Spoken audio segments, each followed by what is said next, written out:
bonjour à toutes et à tous. Excusez-moi pour ce petit retard, j'ai eu un petit problème de transport.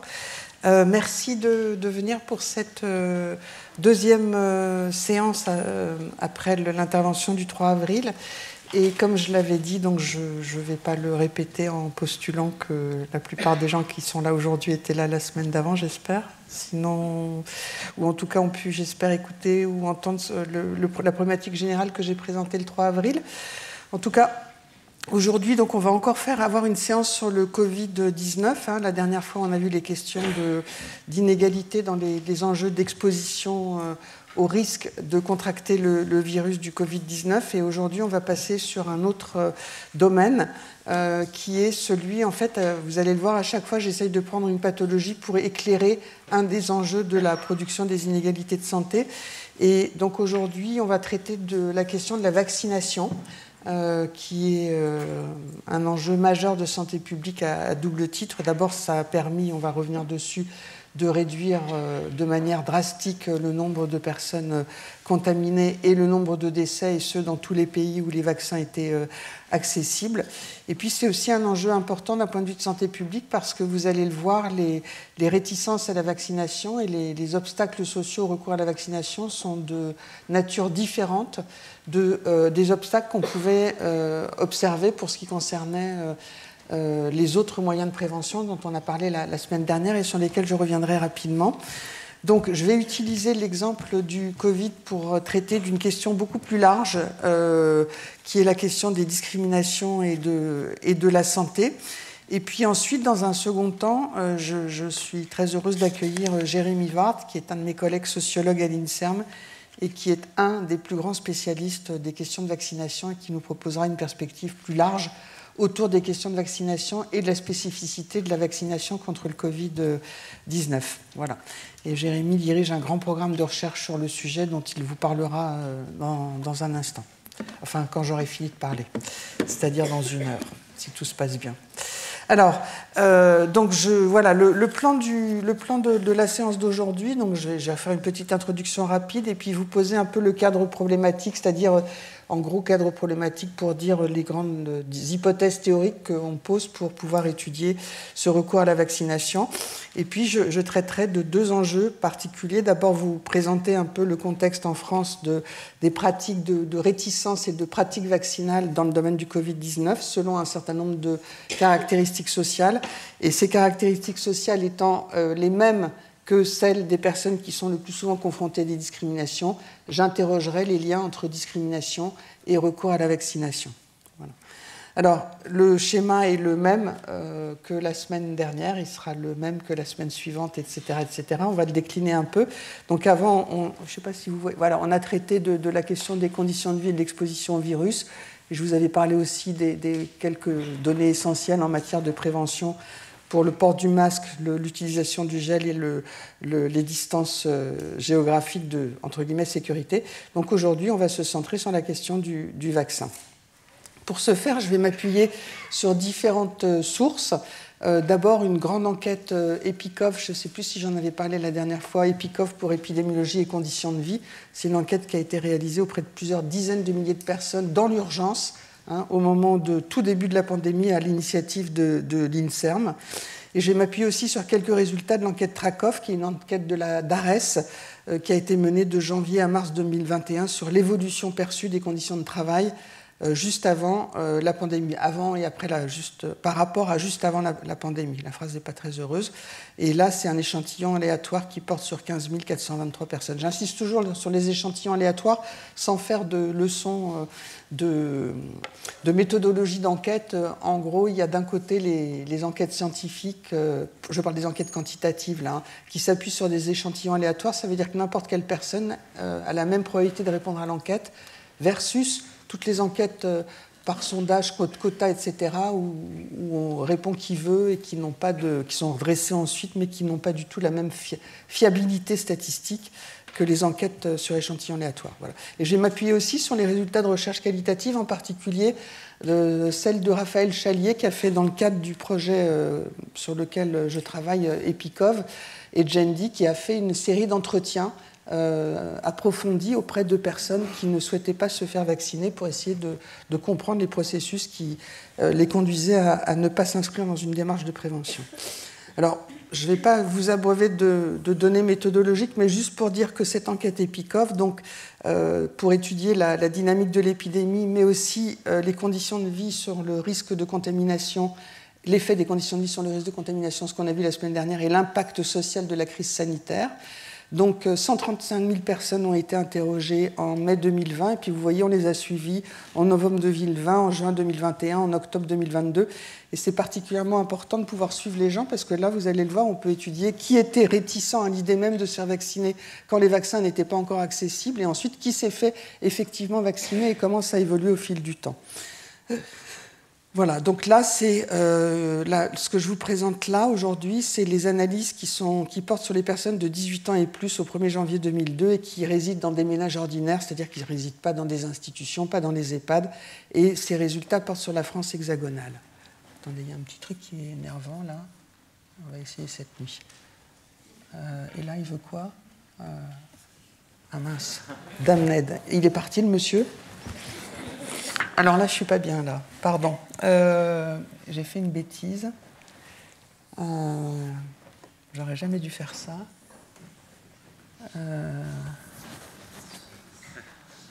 Je crois que c'est peut-être ça. Oui, super, pardon. Donc ça doit faire comme ça. C'est bon, là? Ok, je recommence. Enfin, non, je ne recommence pas, je continue, pardon. Alors... Il y a deux dimensions que je voudrais évoquer avec vous pour comprendre ces histoires de rapport au risque et de rapport à la vaccination. C'est d'abord comment les personnes se positionnent. Vous êtes revenus parce que j'ai touché quelque chose et tout est parti. Non, je sais que c'est pas grave, mais si j'ose plus du coup là, il faut que je le remette en affichage plein écran, c'est ça? Ouais, c'est ça. C'est là, non? Bon, bah, c'est très bien. Je ne touche plus à rien. Ça, je ne sais pas ce que c'est. Pourquoi on voit ça? Ça ne sert à rien. On peut couper là. Ok, ça marche. Non, bon, écoutez, c'est très bien comme ça. Merci beaucoup. Je touche plus à... Je ne devrais plus avoir besoin de votre aide. Merci. Donc, je disais, il y a deux dimensions importantes pour comprendre ces données qui vont guider les analyses et les hypothèses plus précises qu'on a faites. La première, c'est comment les individus construisent leur propre définition du risque. Et la deuxième, qui renvoie à la question de la discrimination, du rapport à la discrimination, des rapports complexes entre discrimination et santé. Alors, le concept de risque, je voudrais revenir un petit peu dessus dans cette séance, parce que vous allez voir qu'il est extrêmement important. En fait, c'est pour considérer... Bon, le concept de risque, c'est un concept qui est central en santé publique. Hein. Tout le monde l'utilise, il est extrêmement polysémique. Des épidémiologistes, aux psychosociologues, aux sociologues, aux démographes, tout le monde utilise ce concept pour décrire l'état de santé d'une population ou identifier les facteurs de risque, et surtout d'analyser la façon dont les individus s'adaptent à un risque donné et dont la société y répond, ou bien de s'interroger sur les logiques, ce qu'on va faire ici, sociopolitiques, qui président à ce que Robert Castel appelait la définition sociale du risque. Alors, cette polysémie, en fait, elle dépasse le cadre des frontières disciplinaires, comme on va le voir. Et moi, je vous propose de distinguer, enfin, je le reprends des travaux passés, je propose de distinguer deux types d'approches pour comprendre le décalage entre un risque donné, entre les pratiques et le discours public. Et c'est une distinction qui a été proposée initialement par Marc Auger et Claudine Erzlich en 1984, entre deux paradigmes qui sont fondateurs pour les sciences sociales.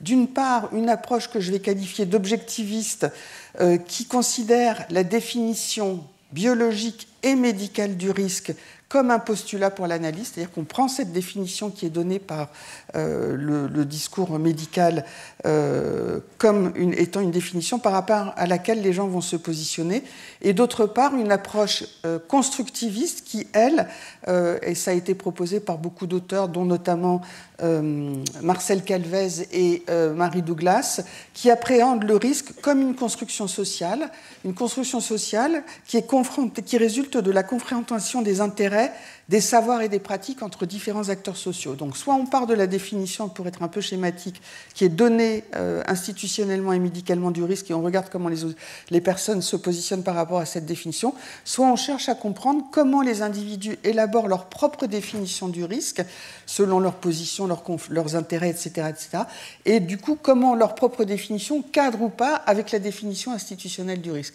Et vous allez voir en fait que ces deux approches, elles ne sont pas si antagonistes l'une et l'autre. En fait, on a besoin d'une approche objectiviste pour essayer de faire une cartographie sociale du risque dans une population, mais on a besoin d'une approche constructiviste pour comprendre comment les individus construisent leur propre définition du risque. Et ce n'est pas sans importance ce double regard, notamment pour comprendre ce qui se joue dans l'adoption ou non de moyens de prévention. C'est parti. Oui, c'est pas très grave, là je parle. Okay. D'accord, il faut que je... Ok, de temps en temps je fais tic-tic, d'accord. Voilà, alors je vais pas développer beaucoup, mais en tout cas, ce qui est un point qui est quand même très important à souligner, c'est que l'idée et qui est vraiment problématique au sens commun du terme, c'est quand on considère l'approche objectiviste, donc on regarde le risque et on essaye de voir qui s'expose ou ne prend pas les bons moyens de prévention pour se protéger du risque. Mais derrière ça, il y a une hypothèse implicite qui est très forte et qu'on remet en cause d'un point de vue sociologique, c'est de considérer que finalement, la logique sanitaire est la logique la plus importante et la plus structurante pour rendre compte des attitudes et des pratiques des individus. Il y a un risque qui est donné. Pourquoi on s'écarte de ce risque? Et on va essayer d'étudier toutes les caractéristiques qui permettent de savoir pourquoi les gens n'adoptent pas cette définition institutionnelle du risque. Et on les positionne dans ce type de démarche dans un raisonnement où la logique sanitaire est la plus importante pour structurer les pratiques et les attitudes des individus. Et beaucoup de travaux en sciences sociales, je pense aux travaux pionniers dont j'ai déjà parlé, les pionnières dont une est ici présente, de la sociologie de la santé en France, Claudine Herzlis et Janine Pierret. Je pense aussi à tous les travaux de l'équipe de Pierre Ayache, tous les premiers livres qui ont été faits sur les inégalités sociales de santé, pour celles et ceux que ça intéresse pour aller plus loin. Mais en tout cas, l'idée que la préservation de sa santé, la logique sanitaire est première pour rendre compte des pratiques et des attitudes des individus, interroge. Je vais vous donner un exemple qui n'est pas lié à la vaccination ni au Covid, mais un exemple qui est lié à la contraception. Dans une étude qu'on a faite il y a quelques années pour comprendre les échecs de contraception, déjà le terme échec de contraception, à prendre avec des guillemets, pourquoi les jeunes, en l'occurrence c'était les jeunes femmes, se retrouvaient dans des situations d'avoir recours à l'avortement parce qu'il y avait eu une grossesse non prévue, parce que, etc., etc. Et je me souviens très bien d'une jeune femme que j'avais rencontrée qui prenait la pilule, qui était parfaitement au courant des enjeux de risques liés au cycle, etc. Donc elle avait une très bonne maîtrise de toutes ces données-là. Et pourtant, quand je la rencontre, donc elle était enceinte, donc elle a eu recours à l'IVG, et elle m'explique que prendre la pilule, elle ne voulait pas prendre la pilule, elle aurait souhaité prendre un stérilet. Le gynécologue n'a pas voulu lui prescrire de stérilet parce que, pensant à tort que le stérilet devait être uniquement une méthode réservée aux femmes qui avaient déjà eu le nombre d'enfants souhaités pour accomplir leurs devoirs reproductifs. On en reparlera d'ailleurs dans une autre séance. Mais en tout cas, le point important, c'est que cette jeune femme donc, n'a pas pu prendre un stérilet. Le gynécologue lui a dit « vous devez prendre la pilule ». C'était très injonctif comme discours. Elle prend la pilule, sauf qu'elle vivait dans un milieu social où elle n'était pas censée avoir d'activité sexuelle parce que c'était les études avant tout, et donc la sexualité était une zone de non-dit dans cette famille. Et donc, comme elle avait peur de se faire repérer à travers sa plaquette de pilules, elle ne pouvait pas l'avoir chez elle, donc elle l'a laissée chez sa copine dans l'immeuble d'à côté. Et en fait, une fois la copine était partie, je ne sais plus pour quelle raison, mais pendant 2 jours, elle n'a pas pu prendre sa pilule et elle est tombée enceinte. Voilà, c'est juste un exemple pour vous montrer qu'on ne peut pas comprendre la grossesse non prévue de cette jeune femme par des questions de non-compréhension du risque, etc., etc. Mais il y a un contexte social qui fait que, bien qu'étant parfaitement informée, elle s'est retrouvée enceinte parce que le contexte social l'empêchait d'utiliser un moyen de contraception qui signalait une activité sexuelle dans un milieu où celle-ci était totalement prohibée, puisque l'enjeu n'était pas de relations sexuelles avant le mariage. Sans préciser plus de détails dans le contexte social, c'est des positions qu'on retrouve dans différents espaces et qui sont liées en particulier à des références religieuses dans différentes religions, catholiques, musulmanes ou autres, où ce type de discours prévaut dans des milieux qui ont une religiosité importante. Un autre exemple pour vraiment vous faire comprendre cet enjeu que je trouve essentiel pour toute la santé publique. C'est un autre exemple qui vient d'une recherche sur le sida. Au tout début du sida, c'était à partir d'une série d'entretiens aussi qu'on avait fait. Une jeune femme qui avait des rapports payés pour vivre, c'était son métier, c'est une travailleuse du sexe, et elle était parfaitement au courant qu'il fallait utiliser des préservatifs pour se protéger, sauf que en ayant ça parfaitement en tête, elle demandait à tous les clients de mettre un préservatif, mais il se trouvait un certain nombre de clients qui ne voulaient pas mettre de préservatif parce qu'ils voulaient avoir plus de plaisir, de contact direct avec la peau, etc., etc. Donc elle refusait un premier client sans préservatif, elle en refusait un deuxième, elle en refusait un troisième, et je me souviendrai toujours qu'à un moment elle me dit « mais à partir du moment où à un moment il était autour de minuit, quelque chose comme ça, il me dit j'étais obligée d'accepter un rapport sexuel sans préservatif parce que j'ai 2 enfants à nourrir, j'ai pas, etc., etc. Donc vous voyez que ses conditions de vie étaient telles qu'elle n'était pas en position de négocier suffisamment forte pour que le client accepte le rapport sexuel avec préservatif. Donc elle s'est sciemment exposée à un risque de contamination parce qu'il fallait bien qu'elle récupère de l'argent pour assurer les frais inhérents à une famille, les enfants, le loyer, etc., etc. Voilà. Ces deux exemples qui concernent tous les deux les questions de sexualité, il y aura 2 séances consacrées à la sexualité plus tard, mais c'est juste pour vous montrer que finalement, voilà, on ne peut pas raisonner uniquement par rapport à une connaissance du risque et comment les gens s'en écartent ou pas. Je reviens à la question... Bon, c'est pas grave, on va rester comme ça. Je reviens à la question de la discrimination maintenant. La discrimination que je voudrais appréhender, et vous allez le voir, en tant qu'expérience, le fait d'avoir vécu une discrimination, c'est une manifestation d'une certaine forme d'exclusion sociale. Et l'hypothèse, c'est que se sentir exclu socialement est un véritable obstacle, et ce n'est pas psychologique, c'est vraiment sociologique, un véritable obstacle pour s'inscrire dans une démarche préventive. Et vous allez le voir encore plus dans le cas de la vaccination contre le Covid-19, où je ne sais pas si vous vous souvenez, mais les campagnes de prévention en appelaient à un sens citoyen, se protéger et protéger les autres. Et finalement, une des hypothèses qu'on a posées très vite, c'est que le non-recours à la vaccination, c'était d'autant plus difficile qu'on se sentait exclu de la société dans laquelle on vivait, et que l'idée de se protéger soi-même et d'avoir une attitude altruiste en protégeant les autres était en dissonance très forte avec les expériences qu'on pouvait vivre. Là encore, je crois que je l'avais dit la semaine dernière, là encore, c'est des connaissances acquises dans le cadre de l'épidémie, de la lutte contre le sida, par les sciences sociales, qui ont été quand même, mais ça ferait l'objet d'une autre séance, pourquoi on ne s'est pas appuyé sur toutes les connaissances qu'on avait acquises dans le domaine de la lutte contre le sida pour les mobiliser, les convoquer pour réfléchir à la prévention contre le Covid-19. Ça reste, il y a beaucoup d'hypothèses, mais en tout cas c'est un fait, c'est qu'on a perdu un temps précieux pour mobiliser ces connaissances.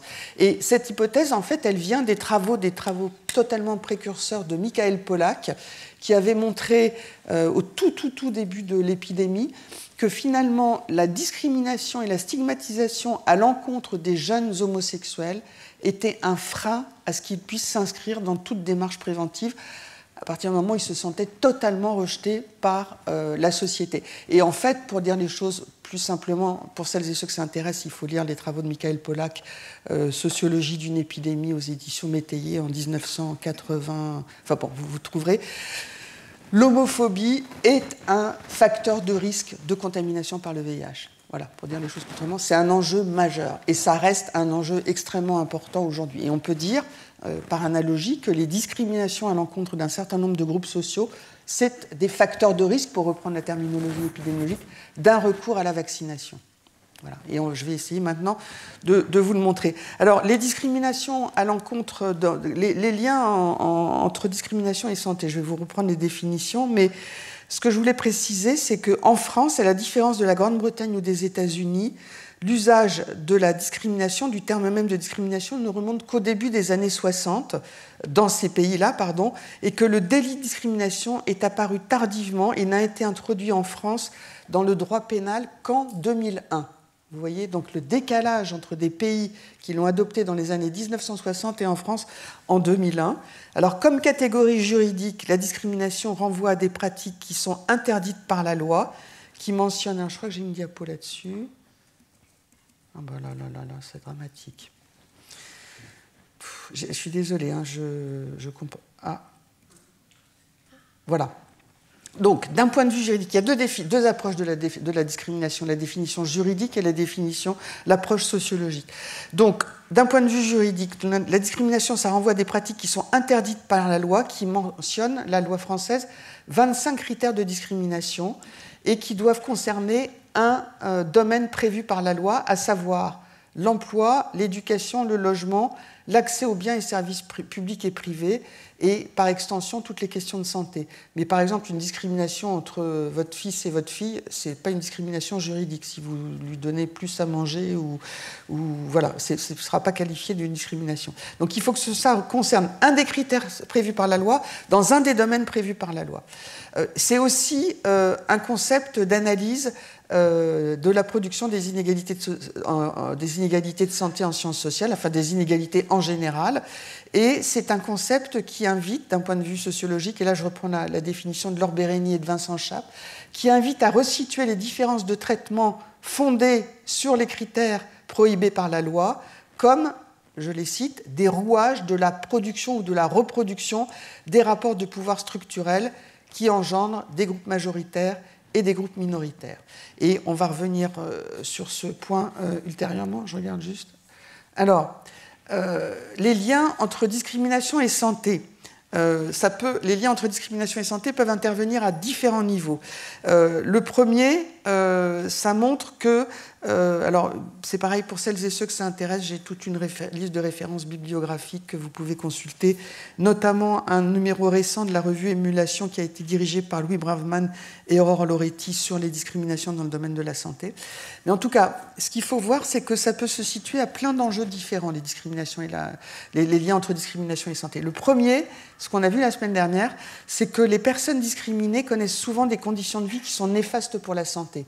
C'est les mêmes. Par exemple, les personnes qui sont discriminées en fonction de leur position raciale sont souvent des personnes qui ont été reléguées du fait des politiques de logement et de ségrégation du milieu du travail dans des emplois particuliers, dans des conditions de vie particulières. Vous n'avez qu'à regarder ce que Laure Pitti a présenté comme cartographie avec la ligne du RER la dernière fois, je ne sais pas si vous avez vu. Voilà, n'importe qui n'habite pas n'importe où et n'importe qui ne vit pas dans n'importe quelle condition. Donc en tout cas, ce sont des situations qui peuvent les exposer à contracter des différentes maladies plus facilement que d'autres personnes. Donc c'est ce qu'on pourrait appeler une discrimination indirecte. Ce n'est pas la discrimination qui est directement visée sur ces personnes, c'est que ça les place dans des situations où le risque est plus important. Ensuite, il y a un autre niveau de lien entre discrimination et santé, c'est tout ce qui concerne les difficultés d'accès aux soins pour des raisons financières, bien sûr. Les personnes qui sont donc la position financière sociale, c'est un des critères de discrimination. Donc, quand vous ne pouvez pas accéder au système de soins parce que vous avez l'AMU, parce que vous avez etc. L'AME, pardon, vous pouvez être discriminé pour des raisons financières. Donc du fait de l'offre de soins, il y a des études, notamment du Défenseur des droits, qui montrent que certains professionnels de santé refusent de prendre en charge des patients avec J'ai vraiment un problème avec ce truc-là. Hein. Pardon. Non. Alors là, voilà, pardon. Donc, je disais certains professionnels de santé qui refusent de prendre en charge certains patients et a été publié ce matin un nouveau rapport du Défenseur des droits sur les discriminations et l'accès à la santé qui vient de sortir et que j'ai parcouru très très rapidement, mais je vous invite à regarder pour celles et ceux que ça intéresse. Ensuite, il y a aussi l'enjeu dont j'avais parlé le 3 avril d'attitude et de pratique des professionnels de santé qui sont discriminatoires, en particulier selon les positions de genre et les positions raciales. C'est ce qu'on appelle en France le syndrome méditerranéen. Et j'avais parlé aux États-Unis du syndrome de Hispanic Panic, hein, c'est-à-dire c'est des représentations, des préjugés sur les comportements et les attitudes de certaines personnes appartenant à certains groupes sociaux ou groupes racisés qui font que les médecins ne vont pas se comporter de la même manière. Donc traitement inégalitaire selon un critère prévu par la loi contre les discriminations. Donc on est vraiment complètement dans le champ. J'avais dit aussi, enfin je viens de le dire, des discriminations très largement documentées, notamment encore une fois par le Défenseur des droits, en matière d'homophobie et de transphobie. Donc des difficultés que des personnes qui ont une orientation homosexuelle ou qui sont trans de pouvoir trouver des professionnels de santé qui se comportent de la même manière qu'ils se comporteraient avec des personnes non trans, non homo, non lesbiennes, etc., etc. Donc on est aussi dans le registre de la discrimination. Donc vous voyez là, ça touche les relations entre les professionnels de santé et les personnes concernées.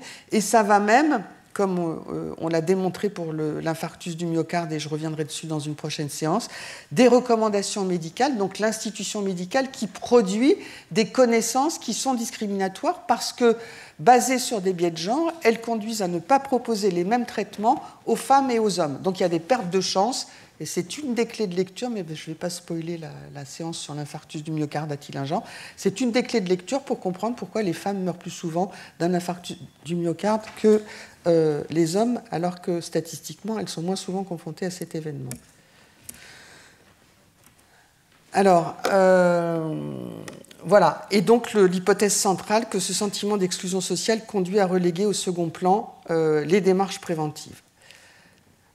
Les discriminations se nichent aussi au niveau des connaissances scientifiques, je viens de le dire, mais aussi au niveau des dispositifs médicaux, juridiques et sociaux. Et je pense en particulier, mais c'est un exemple parmi d'autres, à la fameuse aide médicale d'État dont on a beaucoup parlé, dont on parle encore et dont on va encore parler, qui introduit par les critères de plus en plus restrictifs de pouvoir bénéficier de cette allocation, une discrimination par rapport à des gens qui ne sont pas dans ces situations irrégulières.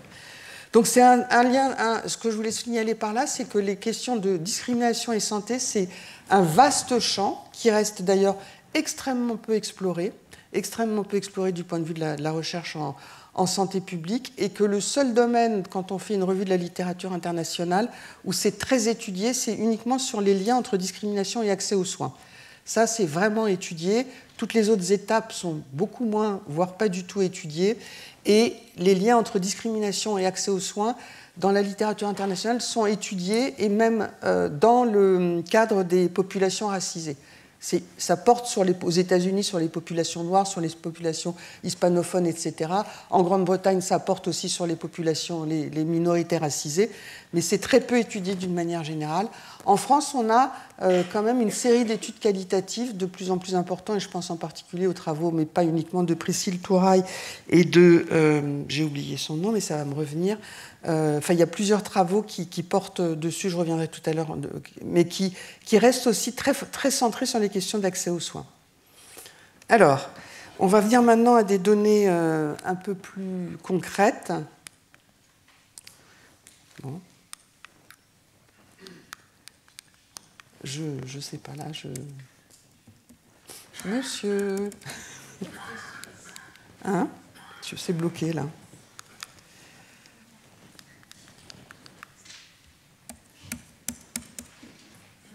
Ah. Vous m'entendez? Vous êtes juste derrière, c'est ça? Ah d'accord. Heureusement, je suis désolée, je comprends pas. Hein. Alors là, qu'est-ce qui... En général, faut faire quoi? Dites-moi. Vous savez appuyer dessus et normalement...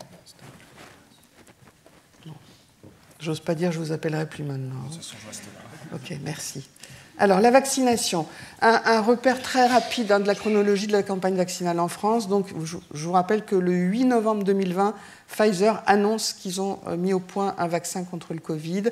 Le 21 décembre 2020, Pfizer reçoit le feu vert de l'Union européenne. Début de la campagne vaccinale fin 2020 dans les EHPAD. Tout début 2021 pour les professionnels de santé, les personnels soignants, pompiers et aides à domicile de plus de 50 ans. Et puis ensuite, 18 janvier 2021, pour les plus de 75 ans. Après, les personnes de plus de 55 ans. Et après, en mai 2021, les personnes de plus de 18 ans. Retenez pas tous ces... Enfin, voilà, c'est juste pour avoir dans l'idée que par manque de doses, la vaccination a été progressivement, le calendrier vaccinal a ouvert de plus en plus l'accès à cette pratique. Et vous allez voir que ce calendrier vaccinal ne coïncide pas tout à fait avec les pratiques. Là, ce que vous avez sur cette diapositive, c'est donc au moment où le vaccin a été annoncé, donc on sait qu'il va y avoir un vaccin, et on interrogeait les gens, il n'était pas disponible, hein, on interrogeait les gens pour savoir s'ils avaient l'intention de se faire vacciner ou pas. Et là, vous avez les personnes qui avaient dit d'emblée, au moment où elles ont été interrogées, qu'elles n'avaient pas l'intention de se faire vacciner. J'ose pas toucher le laser parce que j'ai peur que ça change tout encore, mais ce que vous pouvez voir, c'est que les femmes avaient plus souvent l'intention de ne pas se faire vacciner que les hommes, que du point de vue de l'âge, on avait les jeunes et surtout les 25-34 ans qui disaient plus souvent qu'ils ne voulaient pas se faire vacciner. Tout ça, c'est des méthodes d'ajustement, donc c'est des effets spécifiques de chaque variable. On a un gradient selon le diplôme. Hein. De pas de diplôme, c'est... J'ose pas. Ah si, là je peux. Non, tout à l'heure ça a sauté quand j'ai fait ça. Vous voyez les diplômes là. Après, vous avez les D1, D2, D3, D4. Vous avez un gradient selon le niveau de revenu. Hein. Les D1, c'est les 10% les plus pauvres de la population. Et les D10, c'est les 10% les plus riches. Donc, plus on était pauvre, moins on avait l'intention de se faire vacciner. Et puis, vous avez aussi des réticences différentes selon le fait qu'on soit natif, c'est-à-dire né en France de parents français, de nationalité française pour égaux et ses parents. Les personnes dans les DOM qui étaient beaucoup plus réticentes à se faire vacciner, de même que les personnes appartenant à des minorités racisées par rapport à la population native. Et puis, un enjeu très important, mais comment dirais-je, Jérémy va revenir dessus, la confiance dans le gouvernement ou dans les scientifiques, qui était l'enjeu majeur. Donc il y a une dimension fortement politique qui s'exprime à travers les réticences vaccinales, qui étaient moins à même de se faire vacciner. Donc vous voyez des positions sociales qui sont très liées au fait dans l'autre sens, des intentions de ne pas se faire vacciner très liées aux positions sociales. Alors, voilà. Alors là, ce qui est intéressant, je vais vous l'expliquer, c'est très simple, mais ce qui est intéressant, c'est qui était réticent en novembre et qui s'est quand même fait vacciner après. D'accord ? Et en gros, c'est une certaine façon d'évaluer l'efficacité d'une campagne de prévention, d'une politique de prévention. Donc on a pris tous les gens qui, en partant du principe, enfin on l'a étudié, hein, mais on a montré que les gens qui étaient très favorables au vaccin avant qu'il arrive se sont fait vacciner. Pas dans le même calendrier, vous allez le voir, mais là on a regardé qui était réticent à la vaccination et qui s'est finalement fait vacciner. Et ce que vous voyez là, c'est qu'il y a un gradient très net selon la grosse bulle rouge au milieu, là. C'est un gradient très net selon le niveau de revenu, c'est-à-dire que les personnes qui étaient réfractaires et qui se sont fait quand même vacciner, eh ben, plus on était riche et réfractaire, plus on s'est fait vacciner. Quand on était pauvre et réfractaire, on a continué à ne pas se faire vacciner. Donc ça a touché, visiblement, dans les réfractaires, les personnes de milieux très aisés ont été plus touchées que les autres. Par rapport à le petit cercle en bas, le deuxième là, sous le gros, le petit cercle vertical, enfin c'est pas un cercle, mais la forme ovale verticale, c'est les personnes selon leur position par rapport au parcours migratoire, puisque c'est l'information qu'on avait dans l'enquête EPICOV. On voit de manière assez intéressante que les personnes qui sont immigrées de première ou de deuxième génération non européennes, ces personnes-là se sont fait... Elles sont restées, elles étaient réfractaires et elles ne se sont pas fait vacciner par rapport aux autres groupes sociaux. Donc il y a aussi là un nœud qui se joue. Ensuite, parmi les personnes qui sont devenues confiantes vis-à-vis de la... Bon, logiquement, elles se sont plus souvent fait vacciner. Et là, on a sur les scientifiques et sur le gouvernement. Mais le point important l'attention que je voulais attirer sur cette diapositive, c'était selon les variables sociales. Donc ça veut dire c'est indépendamment, quand je dis que les personnes de faible revenu, les 10% les plus pauvres, se sont fait moins vacciner, c'est indépendamment, même si ça ne veut pas dire grand-chose sociologiquement, du niveau d'études, c'est indépendamment de leur âge, donc c'est vraiment marqué par rapport à cette caractéristique sociale. Donc en gros, les personnes qui sont restées à l'écart de la vaccination sont les personnes les plus pauvres et les personnes qui sont dans des minorités, qui appartiennent à des minorités racisées. Alors, là, c'est comment s'est développée la vaccination en France à partir de tout début de l'année de janvier 2021. Ce qui est intéressant, là, c'est par diplôme, et je l'ai mis par groupe d'âge. Ce qui est intéressant, c'est que ces jolies couleurs, vous voyez qu'à chaque fois, il y a un gradient très marqué, c'est-à-dire que les personnes les plus diplômées se sont fait vacciner plus vite et à tous les âges. Et même, elles ont commencé à se faire vacciner avant que l'ouverture de la vaccination ne les concerne. Et il y a déjà des différences. Là, vous voyez, là, voilà. Là, on est chez les 18-54 ans. Donc la vaccination, à cette époque-là, elle ne leur était pas ouverte. Et vous voyez que, eh ben, quand même, les plus diplômés se faisaient déjà... Tout le monde, il y a toujours des gens qui se faisaient un peu vacciner avant, mais il y a des gens qui se faisaient vacciner avant que la campagne ne leur soit ouverte, et c'était beaucoup plus important dans les groupes les plus favorisés. C'est ce que Laure Pitti évoquait tout à l'heure, la semaine dernière, quand elle parlait des personnes qui, dans les centres de Seine-Saint-Denis, elle disait on voyait les Parisiens qui venaient se faire vacciner dans les centres de Seine-Saint-Denis, voilà, qui connaissaient les réseaux, enfin qui avaient entendu l'information qu'il y avait des vaccinodromes en Seine-Saint-Denis parce que c'était une population particulièrement touchée, donc des gens qui n'avaient pas de raison légale, entre guillemets, de se faire vacciner, qui allaient se faire vacciner dans d'autres lieux. Là, vous avez la même chose par revenu, hein, c'est ce que j'évoquais tout à l'heure, mais vous voyez à quel point ces écarts selon le revenu à tous les groupes d'âge se manifestent de manière assez spectaculaire. En sociologie, pour donner des cours, on se dit que c'est vraiment une belle courbe hein, pour montrer les effets de revenus sur la vaccination, et ce, à tous les âges. Ensuite, vous avez la vaccination, les taux de vaccination, c'est cumulé, hein, chaque fois c'est combien, je n'ai même pas expliqué comment ça se lisait, pardon. Mais là, par exemple, ça veut dire que le 30 juin, on avait 60% de personnes vaccinées ici, parmi les 18-54 ans, et puis là, vous voyez, là, on est presque 90%. En tout cas, là, ce qui est intéressant, c'est qu'on a une opposition très nette, sauf chez les personnes les plus âgées, mais où on voit quand même des différences, très nettes entre le groupe des personnes qui sont nées en France, de parents français, nationalité française, ou nées dans des pays d'Europe, versus les DOM, les habitants des DOM, les personnes qui sont de première ou deuxième génération appartenant à des minorités racisées. En gros, c'est l'Afrique subsaharienne et l'Afrique du Nord. Donc vous voyez cette opposition qui se construit dès le début et qui s'accentue au fil du temps à tous les âges. Et l'opposition est moins marquée, mais en même temps, il y a aussi moins de monde chez les plus âgés. Donc on voit une distribution sociale très différente du recours à la vaccination. Et en gros, voilà, la conclusion, c'est un moindre recours à la vaccination chez les personnes en bas de l'espace social et chez les minorités racisées. Et la question qui nous est apparue après, mais finalement, ces personnes-là sont aussi les personnes qui sont le plus souvent confrontées à des discriminations. Donc, on a regardé on a introduit dans la dernière vague de l'enquête EPICOV, hein, puisqu'on pouvait changer le questionnaire un petit peu, on a introduit des questions sur les expériences de discrimination. Et on a trouvé des résultats qui confirment ceux mais qui étaient plus antérieurs alors, oula, maintenant, si vous avez mes courriers personnels, ça ne va pas du tout.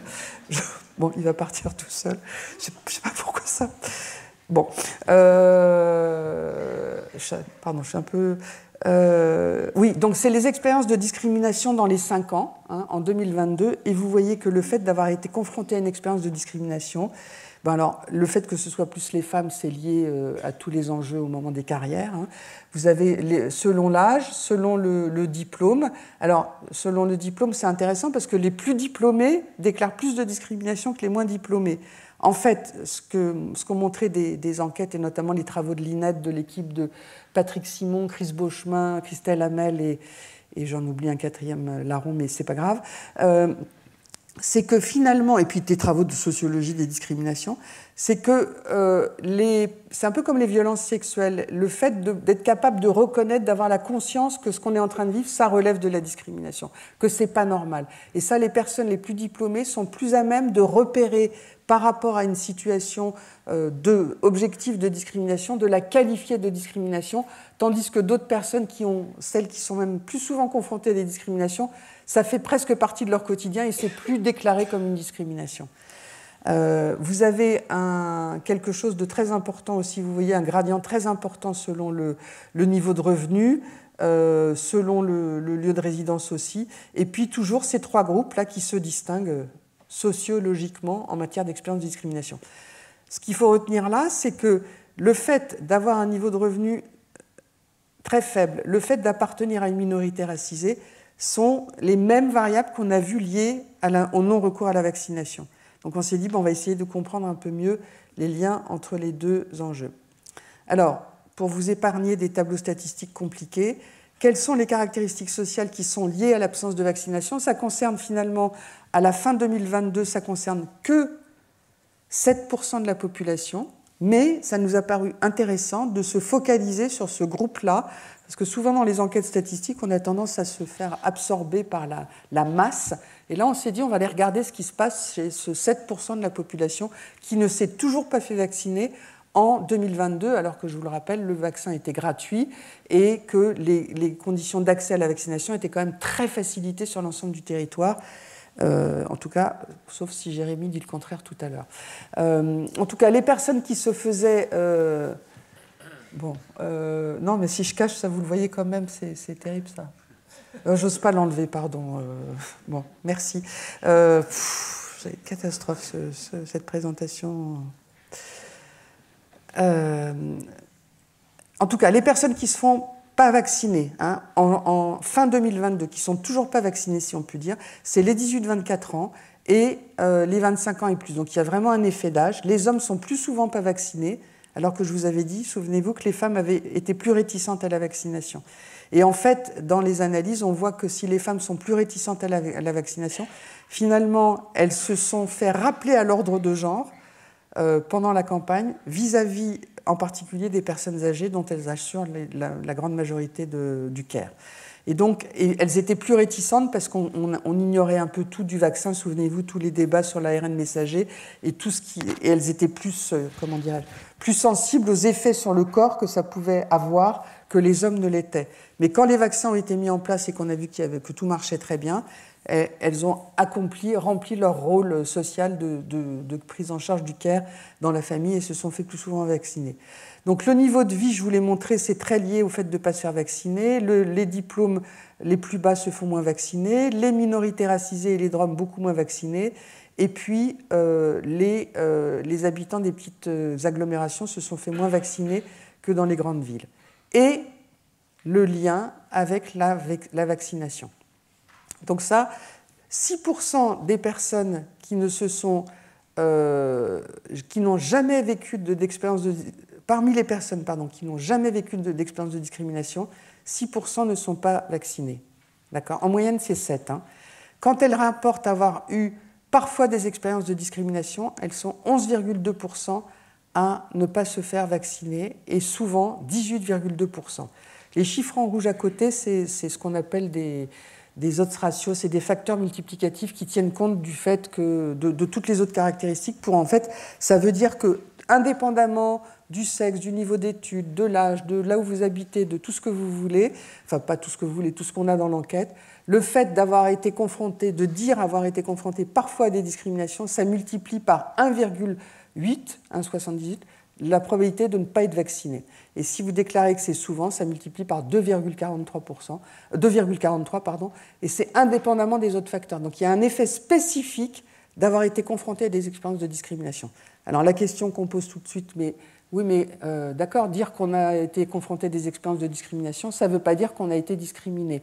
Sauf que des travaux très approfondis, et notamment de l'INED, et on l'a montré aussi dans une enquête que j'avais faite chez le Défenseur des droits, que les personnes qui déclarent il y a une très grande cohérence entre la déclaration d'avoir été discriminé dans une enquête et toutes les données qu'on a par d'autres systèmes d'enquête, que ce soit les déclarations qui sont adressées aux défenseurs des droits, que ce soit des enquêtes spécifiques qui portent sur des populations qui ont eu des recours à différents acteurs. Il y a une très grande cohérence entre ce qu'on trouve dans les personnes qui déclarent, les caractéristiques des personnes qui déclarent des discriminations et les personnes qui ont effectivement vécu des discriminations. Et ça, c'est toujours un peu, je pense à cet argument, parce qu'il a été opposé en ma présence par un des plus grands personnages de l'État au défenseur des droits, en lui disant « oui, mais enfin, les discriminations, voilà, c'est ce qu'on dit, quoi. » Non, c'est pas ce qu'on dit, c'est ce qu'on vit. Alors, si maintenant on regarde non plus selon la fréquence, mais où ont lieu ces discriminations, selon le lieu ou selon l'espace où ont eu lieu ces discriminations.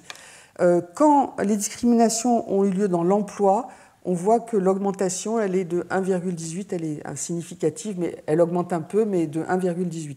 Quand elles ont lieu dans le logement, il n'y a pas d'effet. Quand les gens qui rapportent avoir été confrontés à une discrimination dans l'accès au logement, il n'y a pas d'effet sur le fait de ne pas se faire vacciner. Quand on a été discriminé dans le domaine de la santé, là, il y a un effet très important, puisque c'est 3 fois plus on est 3 fois plus à même de ne pas être vacciné quand on a été discriminé dans le domaine de la santé.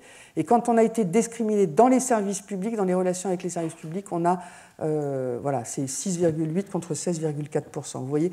Donc il y a un effet de la fréquence de ces discriminations, de l'intensité des expériences de discrimination, et il y a un effet de l'espace dans lequel ces discriminations ont eu lieu, et on va essayer de comprendre ce qui s'est passé. Et le résultat quand même très intéressant qu'on a, c'est que ces expériences de discrimination, elles jouent sur la vaccination pour tout le monde, et pas que pour les personnes racisées. C'est-à-dire les personnes non... Et ça, c'est un résultat qui est vraiment intéressant et qui interroge sociologiquement, parce que dans la littérature, tout ce qui a été vu, c'est les discriminations contre les personnes racisées. Là, ce qu'on a montré, c'est que les discriminations contre les personnes racisées, l'effet d'avoir été discriminé joue dans tous les groupes sociaux, et pas que chez les personnes racisées. Il se trouve par ailleurs que les personnes racisées sont plus souvent confrontées à des discriminations. Donc l'effet des discriminations sur le non-recours à la vaccination, il est statistiquement plus massif pour les personnes racisées parce qu'elles sont plus nombreuses à subir des discriminations. Mais pour autant, sociologiquement, le mécanisme, le processus qui lie l'expérience de discrimination à la non-vaccination, on le retrouve dans tous les groupes sociaux et à tous les âges. Donc ce n'est pas spécifique aux populations qui subissent des discriminations liées à leur position raciale. Alors, là, je vais vous prendre trois exemples rapidement avant de conclure pour essayer de comprendre un peu ce qui se passe. Donc, ils sont tirés d'un travail de postdoctorat que j'ai encadré avec Alexis Spire. Donc, c'est Raphaël Chalier qui a fait un travail tout à fait intéressant qui a été publié dans la revue Société contemporaine en 2024. Donc, j'ai repris quelques exemples de ces entretiens. Vous avez l'exemple d'Aïssatou qui a 20 ans, qui travaille à mi-temps comme vendeuse dans un commerce avec des parents qui viennent du Mali, et elle vit chez sa mère. Et alors l'enquêteur lui dit « C'était la première fois que vous sentiez de la part des institutions une pression suite au non-vaccin, hein, parce que c'est un bout d'entretien, donc elle parlait du non-vaccin. Et elle dit « Non, puisque je me dis que, étant d'un milieu populaire, on est déjà un peu stigmatisé, on vit avec ça tous les jours. Aussi, étant donné que je porte le foulard, donc ce sentiment, tu n'es pas comme tout le monde, tu n'es pas la citoyenne parfaite, mais pour moi, je suis normale, on est normaux, quoi. On n'est pas des banlieusards, des Français inférieurs. Je pense que la France a un peu du mal à accepter la différence de culture, de religion, d'opinion. Ça me fait penser à un de mes professeurs au lycée qui nous donnait un peu l'image de « pour être français, c'est ça, ça, ça ».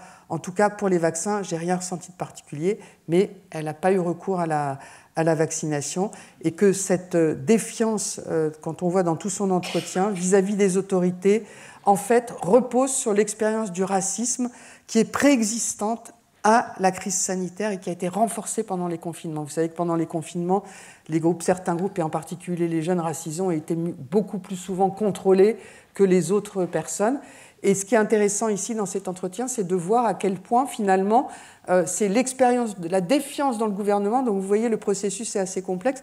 Elle a été très souvent confrontée à des discriminations. Il y a une défiance dans le gouvernement et qui fait que tout le discours qui vient du gouvernement de faites-vous vacciner, l'implication très forte, qui est quand même une des caractéristiques de cette campagne vaccinale, c'est l'implication très forte des politiques dans la campagne de vaccination. On a vu que c'était un des événements statistiquement très importants. L'exemple de cette jeune femme montre à quel point le processus est compliqué pour rendre compte d'une réticence forte à la vaccination. Voilà. Là, c'est l'exemple de Yassine, qui est un chauffeur-livreur d'origine algérienne et qui a continué à exercer son métier pendant la crise. Et lui, il se déclare franco contre le vaccin Covid et contre le pass sanitaire. Oui, moi je suis contre le pass parce que franchement pour moi, tu n'as pas de pass sanitaire, tu ne peux rien faire, tu ne peux pas aller voir le médecin, tu ne peux pas aller prendre un café, c'est un peu comme du racisme. Donc vous voyez cette convocation de l'argument du racisme qui revient très vite. Et donc l'interprétation qu'en fait Raphaël Chalier, c'est que le parallèle que propose Yassine entre le pass sanitaire et le racisme se comprend mieux, encore une fois là, en le mettant en relation avec des expériences antérieures. Et il évoque spontanément la situation de son frère qui souffre d'un handicap, mais qui n'aurait pas, selon Yassine, pu bénéficier des aides auxquelles il aurait pu prétendre. Il ne peut plus travailler, il ne touche même pas d'aide. La Cotorep, donc la Commission technique d'orientation et de reclassement professionnel, l'a recalé 2 fois, comme s'il n'était pas assez malade. Il a une sclérose en plaques, ils n'aident pas tout le monde. Il faut se justifier 15 fois, les infrastructures, ils ne sont pas très compréhensifs. Donc vous voyez, cette expérience qu'il a dans un tout autre domaine que le Covid contribue encore une fois à alimenter une défiance vis-à-vis des services publics et par voie de conséquence vis-à-vis de la vaccination. Le dernier exemple, c'est Suzanne, qui tenait il y a quelques années un magasin de vêtements et qui aujourd'hui s'occupe d'un gîte rural et son mari est ouvrier. Et elle a un de ses enfants qui est décédé à la naissance et c'est un drame qu'elle attribue à la négligence des personnels hospitaliers. Et elle dit « Si ça fait 6 ans que je vis dans un camping-car, c'est parce que l'État ne nous aide pas, j'ai été commerçante, on nous a laissé crever comme de la merde, Internet a gagné contre nous, on était plus compétitifs et nous on avait un loyer. L'EDF, les impôts, le RSI, on croulait déjà sous les charges d'un commerçant, elle est énorme, la charge, pardon. On ne pouvait plus faire de commandes, on ne se versait pas de salaire, donc on a arrêté. C'est pas à l'État de me dire, vous recevrez que 2 personnes chez vous, c'est à moi de voir si je suis malade ou pas. Si les gens, ils arrivent, ils ont un rhume et ils me disent, c'est pas le Covid, je les crois. Et c'est l'instauration de cette peur qui a fait que les gens se sont dit, ils vont nous obliger. Mais vu les effets indésirables, ils ne pourront jamais instaurer le vaccin en obligation. Voilà. Et l'interprétation de Raphaël Chalier de dire les réticences vaccinales sont d'autant plus fortes quand elles viennent redoubler des valeurs professionnelles déjà hostiles à l'État. Et ce qui est intéressant pour conclure, c'est que finalement, la très grande majorité de la population s'est fait vacciner contre le Covid. Et que cette minorité qu'on vient de regarder, il faut ajouter aussi toutes les personnes qui ne font pas partie de ces enquêtes statistiques et il faut toujours avoir un signe d'alerte quand on parle de travaux de recherche en santé publique qui portent sur la population dite représentative, dite générale. En l'occurrence, on n'a pas les personnes sans domicile fixe dans ce type d'enquête, on n'a pas les personnes sans papier parce qu'elles n'étaient pas dans la base de sondage, mais on sait par toute une série de travaux qu'elles connaissent des difficultés majeures d'accès au système de soins. Donc il faut toujours avoir des warnings qu'on ne parle pas de l'ensemble de la population et que tout ce qui se situe à la marge de la population majoritaire, c'est, comme le disaient Françoise Héritier et Christian Baudelot, c'est extrêmement riche pour comprendre ce qui se passe dans la population dans son ensemble. Et les personnes à la marge connaissent évidemment beaucoup plus de problèmes de santé. Donc en tout cas, dans les résultats intéressants, c'est que le profil social des personnes qui ne sont pas vaccinées à l'automne 2022, c'est le même que celui de la vague précédente de l'enquête Epikov en 2021. Donc le profil social n'a pas changé. Et ça suggère que c'est pas, ce qu'on observe fin 2022, ce n'est pas un retard d'accès à la vaccination. Hein. C'est pas, on ne se dit pas, si on avait fait une enquête un an après, on aurait eu plus de vaccination. Mais c'est plutôt un non-recours au vaccin qui s'est maintenu dans le temps et que ce non-recours s'explique par des expériences vécues de discrimination qui renvoient à différentes sphères de la vie sociale, emploi, santé, etc. Mais ce qui est intéressant, c'est que ce sont les discriminations qui émanent des institutions sociales ou étatiques qui ont le plus de répercussions sur la vaccination. Vous avez vu, c'est la santé et les services publics, c'est les deux qui ont le plus de répercussions sur la vaccination. Non, alors c'est passé à celle d'avant. Il va m'embêter jusqu'au bout. Hein. Et les personnes, ce qu'on appelait à l'époque de minorités visibles, puisqu'on n'avait pas la couleur de peau dans l'enquête Epikov, sont particulièrement concernées par des discriminations qui émanent d'acteurs institutionnels et qui comptent aussi parmi les groupes les moins vaccinés. Donc, et ce que je disais à l'instant, c'est qu'un résultat très intéressant, ce lien entre expérience de discrimination et non-vaccination n'est pas spécifique aux personnes qui appartiennent à des minorités racisées, et on les retrouve dans tous les groupes sociaux. Et donc, chez les personnes non vaccinées d'origine populaire ou racisée, les refus de vaccin prolongent souvent des vexations qui sont ressenties au contact des institutions.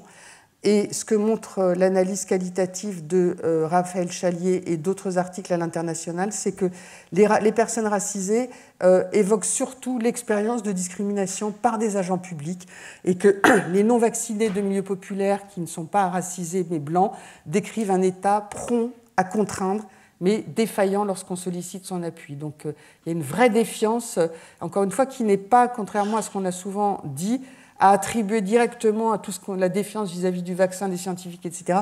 Mais c'est des phénomènes qui sont ancrés dans l'expérience des gens bien avant l'arrivée du Covid et du vaccin. Voilà. Donc, la conclusion, c'est que ces inégalités dans le recours aux soins, pourtant gratuits, il faut le rappeler, et quand même très accessibles, ne renvoient pas seulement à des croyances ou à des différences culturelles, mais s'expliquent aussi, pas seulement, mais aussi par des pratiques discriminatoires qui ont contribué à modifier la vision du monde de celles et ceux qui en ont été victimes. Voilà.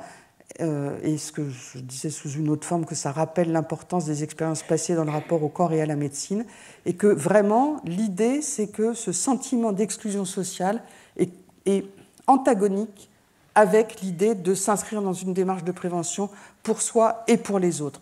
Et donc, ce type de résultat, couplé avec ceux que va vous présenter Jérémy dans un instant, ça interroge les politiques de prévention qui se sont fondées, rappelez-vous, que sur une logique de raisonnement de type épidémiologique. Alors évidemment qu'il faut en tenir compte, hein, les personnes âgées, à 85 ans, on est beaucoup plus fragile que quand on a 20 ans.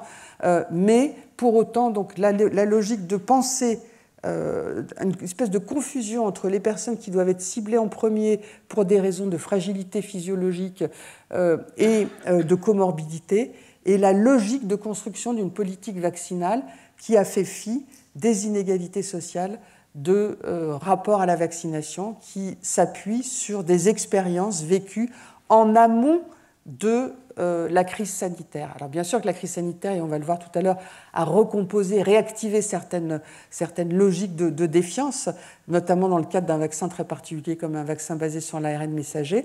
Mais pour autant, c'est encore une fois une compréhension qui nécessite de réinscrire dans l'histoire, au sens large du terme, les pratiques et les représentations actuelles par rapport à un vaccin, et qu'on aurait attendu.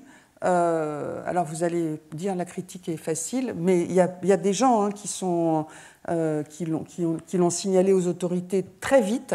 On a présenté, nous, ces résultats aux conseillers du président de la République très vite.